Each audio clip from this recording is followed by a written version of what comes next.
Selamat pagi, Assalamualaikum warahmatullahi wabarakatuh. Ya, hari ini anak-anak ibu kita berjumpa lagi dalam pertemuan berikutnya yang sudah hampir habis ini ya, yaitu sistem peredaran darah pada manusia ya beserta kelainannya anak-anak ya. Jadi dipersiapkan untuk belajarnya bagaimana sekarang?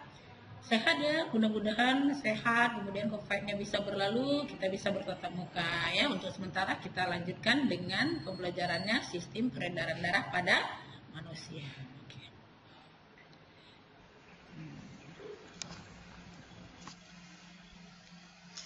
Ya, peredaran darah pada manusia dan hewan ya. Jadi nanti ini kita fokuskan pada manusia ya, nanti hewannya kita lihat secara umum saja ya. Jadi peredaran darah. Nah, ini KD-nya, anak-anak ibu bisa lihat semua ya. Itu KD-nya KD 3.5 ya, tentang peredaran darah atau sirkulasi ya. Kemudian untuk aplikasinya itu ada karya tulis ya tentang darah ya, jantung itu kalau tidak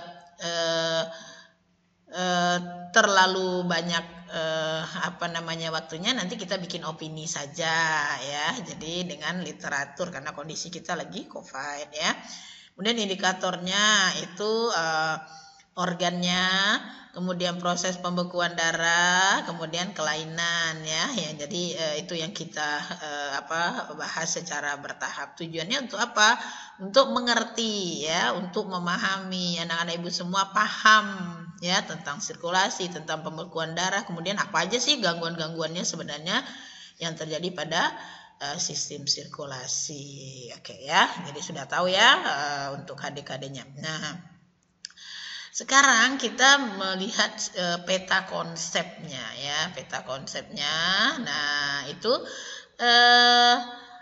peredaran darah itu ada manusia dan hewan, tetapi kita titik beratkan ke manusia ya. Jadi di manusia itu ada apa tuh? Ada struktur, kelainan, teknologinya ya. Kalau pada hewan apa? Kita lihat pada prosesnya saja nanti ya. Jadi kita lihat itu kalau misalnya strukturnya darah, bagaimana peredaran darah, kemudian darahnya itu apa penyusunnya, kan ada tuh plasma, ada sel darahnya. Nanti sel darahnya apa saja? Ada eritrosit, ada leukosit, ada trombosit ya. Kemudian peredaran darahnya apa? Jantung, pembuluh darah ya, dua itu ya. Ada nanti pembuluh darahnya ada dua, arteri dan vena. Nah, nanti kita bahas satu persatu. Inilah ya peta konsep sederhananya. Oke. Nah, ini ya kita lihat dulu sistem peredaran darah ya. Di darah itu ada sel darah ya, ada plasma darah ya. Nah, ini sel darahnya ya.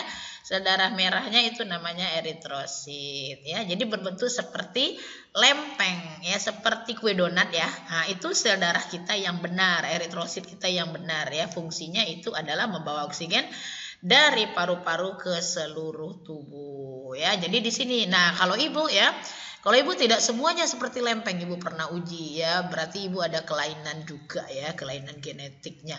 Ada sebagiannya, tapi tidak banyak ya. Ini darah ibu loh ya, bukan seperti ini. Mudah-mudahan darah kalian nih seperti ini bentuknya semua ya. Nah, ibu ada seperti bulan sabit, tapi masuknya satu-satu, nggak banyak ya. Maka artinya ada pembawa genetiknya, pembawa penyakit turunan ya. Nah, seperti itu. Jadi darahnya berbentuk seperti bulan sabit, namanya singkel ya, singkel. Jadi ibu singkel ya. Nah, sekarang yang keduanya sel darah putih atau leukosit ya, gunanya untuk antibodi ya, untuk membunuh kuman-kuman, bentuknya seperti itu ya, anak-anak lihat.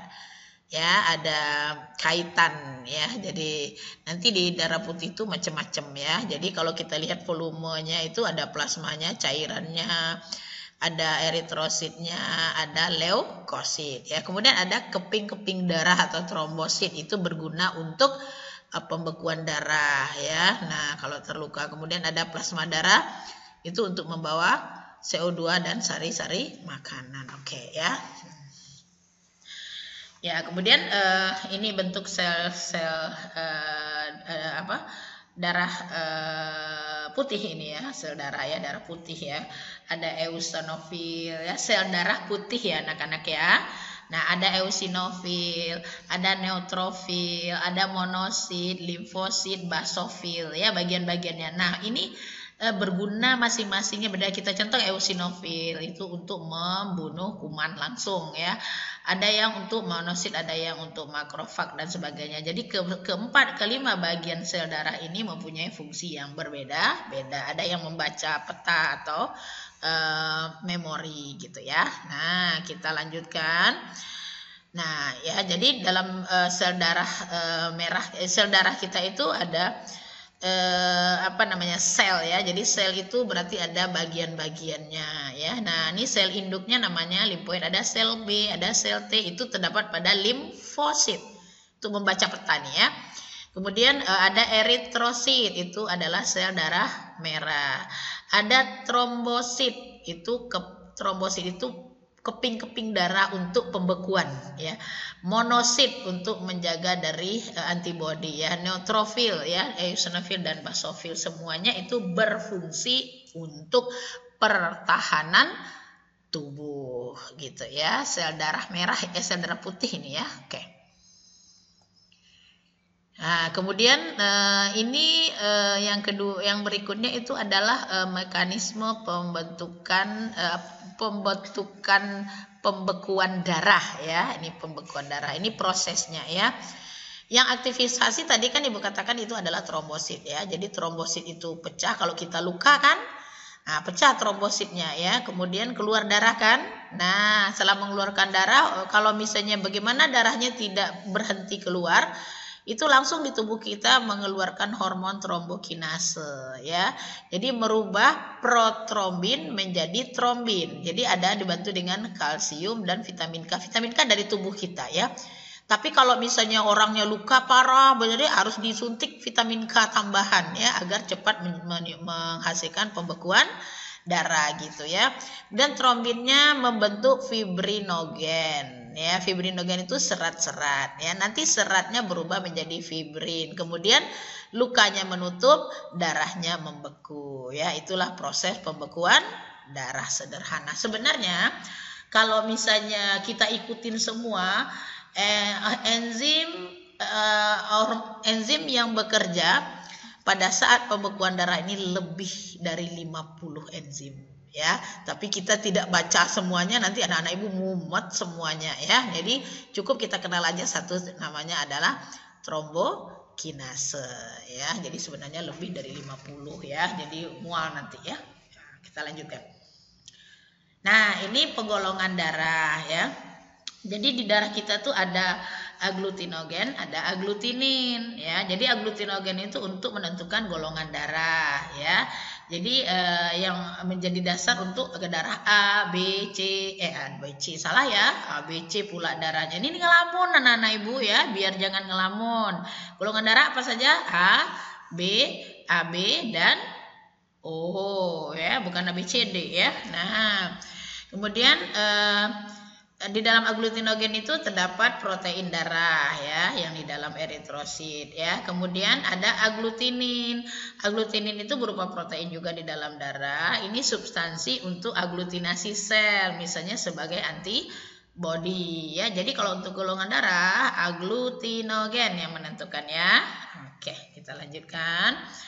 Nah, nanti ada beberapa golongan darah anak-anak ya. Lihat nih dalam sistem ABO ya. Golongan darah A, golongan darah B, golongan darah AB, dan golongan darah O. Ya. Jadi kalau misalnya orang bergolongan darah O, ya itu enggak ada aglutinogennya. Jadi tidak ada aglutinogen. Jadi enggak membeku sama sekali kalau kita beri serum A ataupun serum B ya. Jadi anti A dan anti B dia ya. Jadi aglutininnya anti A dan anti B. Aglutinogennya enggak ada, enggak membeku gitu ya. Kemudian ada golongan darah A, O dan A dan A ya. Jadi itu ada golongan darah A. Nah, kenapa? A ini heterozigot ya. Heterozigot itu apa maksudnya? Genotipnya 2. Ada IA, IO, IA, IA ya. Jadi artinya golongan darahnya itu adalah golongan darah A.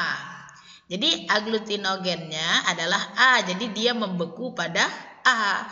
Makanya ada A positif, A negatif itu ya. Jadi ada genotipnya, gametnya berbeda ya, 2 grup ya. Makanya dia alel ganda namanya ya. Jadi aglutininnya apa? Anti B-nya yang ada, A-nya ada di aglutinogen. Demikian kebalikannya. Golongan darah B, IO, IB, IB, IB ya. Jadi golongan darahnya B, aglutinogennya B. Jadi dia membeku di B. Jadi aglutininnya A-nya tidak membeku gitu ya. Kemudian golongan darah AB. Nah, aglutinogennya A-nya iya, B-nya iya, membeku dua-duanya, tapi dia tidak punya aglutinin. Paham ya kira-kira? Nah, itu kalau seandainya kita sudah bertatap muka, kita bisa ujinya ya darah masing-masing. Ya, ini kan kita Ibu hanya bisa bercerita ya. Jadi nanti Anda belajar lagi literasi lagi ya. Oke, dilanjutkan. Nah, ini apa pula Bu yang dikatakan dengan rensus? Nah, jadi sebenarnya rensus itu adalah pemindahan antibodi anti-RH pada ibu hamil terhadap bayinya ya. Jadi memang itu ada di dalam tubuh si ibu ya. RH negatif dari si ibu, RH positif dari si bapak. Kemudian dia kawin ya. Maka RH negatif dari perempuan tadi positif di fetus itu, di kandungan, di bayinya itu positif jadinya. Ya kan? Walaupun tadi di bapak positifnya, jadi di ibunya tetap negatif, di bapak positif. Kemudian RH positif dari kandungannya itu menimbulkan pengaruh terhadap peredaran darah. Nah, kemudian lama-lama si ibunya punya antibodi ya, aktif dia karena si bayi tadi kan berhubungan dengan rahim dengan plasentanya ke si ibu. Jadi ibunya mengeluarkan antibodi. Nah, antibodi itu positif di sel si ibu. Kemudian anaknya kan makan lagi. Nah, dipindahkan lagi ke anaknya sehingga anaknya keracunan tadi dengan antibodi tadi ya. Kemudian nanti terjadi eritroblastosis ya. Jadi terjadilah penghancuran dari sel darahnya, nanti tubuh bayi menjadi kuning gitu ya anak-anak. Itulah yang dikatakan dengan rensus. Bu, kenapa rensus Bu? Rensus itu biasanya kera yang punya ya, karena ke rensus mau kakak itu, tetapi kadang-kadang ada terdapat pada manusia, makanya itulah anaknya lahir kuning, kemudian dia eritroblastosis, hancur sel darah merahnya, maka dia tetap kekurangan darah gitu ya. Nah, jadi akhirnya juga mati ya. Oke ya, kemudian ada proses mekanisnya untuk darah ini, ada transfusi darah ya. Jadi kalau bertransfusi itu ada penyebabnya ya, karena kecelakaan, luka bakar dan sebagainya, itu ada proses transfusinya ya. Ini ya. Ini golongan darah donor. Kalau golongan darah A saja sama O, B saja sama O. O itu bisa mendonor kemana saja ya. AB, kalau nggak ada lagi ya, nggak ada lagi A sama A, B sama B ya, baru pakai O ya. Nah, kemudian AB ya, AB bisa A, bisa B, menerima maksudnya ya, resipennya. Bisa AB, bisa O. Jadi si AB ini tukang penerima ya. Nah, kalau O hanya bisa dari O saja, tidak bisa dari yang lain karena O itu sangat kuat ya kekuatannya gitu ya. Kita lanjutkan.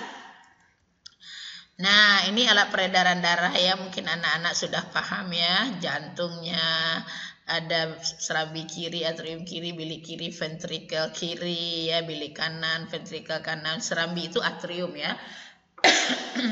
Jadi serambi dalam prosesnya serambi itu ada proses gelembung berkontraksi dan berrelaksasi ya.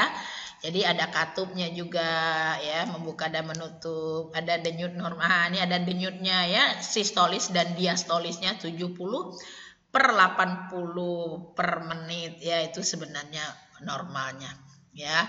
Jadi jarak perbedaannya berapa tuh? 10 ya, 10. Nah, jadi kalau 80 per 150 atau 70 per, wah itu parah sekali ya kecepatan denyut jantungnya ya. Nah, kemudian ada denyut nadi, kemudian ada serambi dan bilik ya. Kalian anak-anak lihat ya, itu ada profil atau bentuk dari jantung kita. Ada ventrikel kiri, ada ventrikel kanan ya, ada atrium ya. Nah, ada saluran pulmonari ke paru-paru, ada aorta, ada atrium kiri dan seterusnya ya. Nah, nanti anak-anak bisa juga literasi lagi tambahannya ya. Nah, kita lanjutkan. Ya, ini pembuluh darah kita bagi atas 2 ya. Ada nadi, ada atau arteri, ada vena. Kalau arteri mengalirkan darah dari jantung ke seluruh tubuh ya. Kemudian pembuluh nadi ini ada aorta, ada arteri, ada yang besar, ada yang kecil. Itu arteri ya. Kalau vena pembuluh balik mengalirkan dari seluruh tubuh ke serambi kanan ya, kebalikan ya. Nah, seperti itu ada arteri dan vena ya. Jadi arteri itu mengalirkan darah dari jantung ke seluruh tubuh ya, dari tubuh masuk lagi ke dalam ini, itu namanya vena ya. Vena pulmonari berarti masuk dari paru-paru ke jantung. Oke ya. Nah, ini peredaran darah pada manusia ya. Nah, kita lihat peredaran darah besar, ada darah kecil. Kalau darah besar apa? Dari bilik kanan, arteri pulmonalir, paru-paru, vena, masuk lagi ke serambi kiri. Jadi dari paru-paru ke kembali ke serambi. Kemudian kalau darah besar, dari bilik kiri, aorta, dari seluruh tubuh kembali lagi ke serambi kanan. Jadi kalau darah kecil itu dari jantung ke paru-paru kembali lagi ke jantung. Kalau peredaran darah besar dari bilik kiri ke seluruh tubuh, lalu vena cava balik lagi ke tubuh, ke jantung gitu ya. Itu contoh peredaran darah manusia ya. Ada darah kecil, peredaran darah besar ya. Dari bilik kanan ke paru-paru, terus ke vena, balik lagi ke serambi. Kalau udah besar dari bilik kiri, tadi bilik kanan ya, darah kecil dari kiri, aorta, seluruh tubuh kembali lagi ke jantung lagi gitu ya. Itu proses peredaran darahnya. Kita lanjutkan. Nah, baru masuk ke kelainan-kelainan ya anak-anak ya. Nah, lihat itu ada tekanan darah tinggi, ini penyakit populer sekarang ya. Nah, hipertensi, tegang, suka marah-marah, makannya dan seterusnya ya. Ini nggak asing lagi bagi anak-anak ya. Cuman kalian harus paham, jangan bisa ngomong oh dia darah tinggi itu. Nah, nanti kita harus tahu ciri-ciri darah tinggi itu gimana gitu ya. Yang jelas tuh kurang olahraga tuh pasti. Ya, tidur, apalagi anak-anak ibu sekarang ya, jangan banyak-banyak tidur ya. Nanti badannya sudah bulat ya, sudah bulat, terus tidak bisa berpikir, nanti lagi kita malas berpikir ya. Jadi harus, biarpun kita belajar di rumah, daring, bekerja terus ya, aktivitas terus ya. Kemudian tekanan darah rendah ya, cepat lelah, kaki dan tangannya dingin, kepala pusing dan seterusnya ya. Jadi itu sehubungan dengan kelainannya ya, ada beberapa. Kita lanjutkan, ada kelainan berikutnya ya. Nah, ada kanker darah putih ya, leukemia. Bukan kanker darah saja ya, kanker darah putih ya, leukemia penyebabnya. Kanker darah ya. Jadi penyebabnya adalah sel darah putih ya tidak bisa lagi membaca peta konsepnya, sehingga sel darah merahnya dimakan atau dirusak oleh sel darah putih, namanya leukemia, karena kelainan dari sumsum tulang belakang. Jadi tidak bisa lagi memproduksi sumsum tulang belakang, kan memproduksi eritrosit. Oke ya. Kemudian kurang darah atau anemia ya, cepat lelah, pucat, sakit kepala dan sebagainya itu ya. Yang kiri itu lengkap darahnya, yang kanan itu anemia, jadi pucat itu ya. Jadi kalau tidak jumlah sel darah eritrositnya tidak memenuhi standar ya. Nah, kemudian baru masuk ke teknologi ya pada sistem peredaran manusia. Sebenarnya kelainan-kelainannya itu banyak ya. Ada anemia, ada leukemia, ada sinklemia, hemofilia, banyak ya. Nanti silakan anak-anak ibu literasi lagi ya untuk tambahan kelainan-kelainan pada peredaran darah. Nah, ini peredaran darah. Ini teknologinya ya, ekokardiograf ya. Jadi untuk membaca denyut jantung ya, bagaimana normalkah atau tidak ya. Nah, kemudian kita lanjutkan lagi ya. Ini untuk medisnya ya, ada radioaktif ya, kemudian ada angioplasti ya. Jadi maksudnya itu membuka flek-flek yang ada di sistem peredaran darah dengan memakai kawat ya, ditekan gitu ya. Ada juga yang di flatnya yang dihancurkan, penumpukannya kan bisa karena lemak, bisa karena CA, bisa karena macam-macam ya di pembuluh darah. Oke. Nah, ada yang berikutnya ada bypass ya. Bypass itu operasi dilakukan pada arterinya yang tersumbat ya, diloskan, maksudnya dibypasskan gitu ya, dibebaskan agar bisa, ini kan tuh ada penumpukan ya di pembuluh jantungnya ya. Oke, kita lanjutkan ya. Nah, sistem darah kalau untuk hewan ini ya, kita lihat gambarannya saja ya. Secara singkatnya, peredaran darah pada hewan itu ada terbuka, ada tertutup. Terbuka contohnya pada serangga, tertutup contohnya pada cacing tanah ya. Jadi kalau pada serangga itu ada pembuluh arterionnya, lateralnya, jadi dia bernapasnya serangga itu dengan oksigen yang sama ya seperti kita ya. Kemudian pada cacing itu tertutup ya, jadi tidak, salurannya hanya terbatas di situlah ya, jadi di lingkaran tertentu pada vena dan arterinya ya. Jadi itu untuk serangga ya. Kemudian pada ikan, nah ini anak-anak lihat semua. Kalau misalnya kita bisa praktikum, kita bisa kan di laboratorium kita praktikum lihat sistem peredaran darah pada ikan. Paling gampang kita lihat tuh pada ekor ya. Ibu sudah cobakan pada ekor tuh kelihatan sekali peredaran darahnya, kencangnya ya, walaupun disirip ekornya ya. Nah itu ya, jadi ada limfanya juga. Kemudian darah ikan itu agak bening ya, agak pucat. Kalau kita praktikum di laboratorium, kita lihat dengan mikroskop ya. Oke, kita lanjutkan. Nah kemudian katak ya, seperti itu juga ya, 3 ruangan, yaitu 2 serambi 1 bilik ya, 2 serambi 1 bilik. Kalau kita 2 serambi dan 2 bilik ya, berbeda ya. Ini peredaran darah katak. Oke, kita lanjutkan. Nah, untuk reptil itu 4 sudah hampir sama dengan kita ya. Jadi 4 ruangan, ada serambi kiri, bilik kanan, tetapi tidak antara bilik kanan dan bilik kiri belum sempurna sekatnya. Itu perbedaan kita dengan reptil ya. Kalau kita kan pas sudah ada penyekatnya antara bilik kiri, bilik kanan, serambi kiri dan serambi kanan. Nah, itu bedanya ya. Kemudian kita lanjutkan ke burung. Tadi reptil ya. Burung juga sama, 2 serambi 2 bilik ya. Antara 2 biliknya sudah ada dinding tebalnya. Jadi yang sempurnanya itu manusia. Kalau katak tadi 3, tapi kalau reptil sudah 4 tapi masih los ya, tidak serambi kiri serambi kanan. Nah sekarang kalau untuk burung sudah mulai di biliknya sudah berdinding tebal, tapi pada serambinya masih tipis yang pembatasnya. Kalau kita sudah bersekat benar-benar ya. Kita lanjutkan. Jadi untuk sementara ya, jadi peredaran darah hewan ini kita lihat hanya selintas saja ya. Karena kita titik beratkan tadi pada peredaran darah manusia. Oke ya. Jadi silakan Anda literasi lagi, tambah ini hanya uraian singkat dari Ibu ya. Jadi semoga bermanfaat ya. Demikian ya, ambil yang baiknya agar bermanfaat.